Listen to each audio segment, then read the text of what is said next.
بسم اللہ الرحمن الرحیم۔ السلام علیکم ناظرین، گھر کا ڈاکٹر میں خوش آمدید کہتے ہیں۔ آج کی ہماری اس ویڈیو کا موضوع ہے موسم، سردیوں کا موسم اور ہماری غذا۔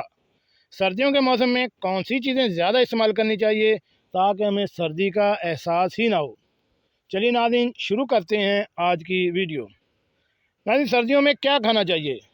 سردیوں کے فروٹس موسمی، مالٹا، کنو وغیرہ اینٹی آکسیڈنٹ خوبیوں سے بھرپور ہوتے ہیں، اور ان میں شامل وٹامن سی سردیوں میں ہماری صحت کے لیے انتہائی مفید ہے۔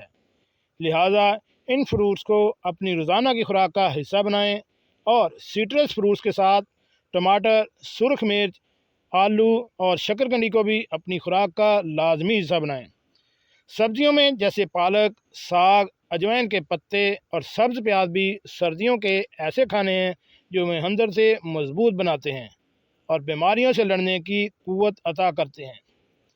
سردی میں جب امیون سسٹم کمزور ہو جاتا ہے تو ایسے کھانے جن میں زنک کی مقدار زیادہ ہو ہمارے لیے انتہائی فائدہ مند ثابت ہوتے ہیں۔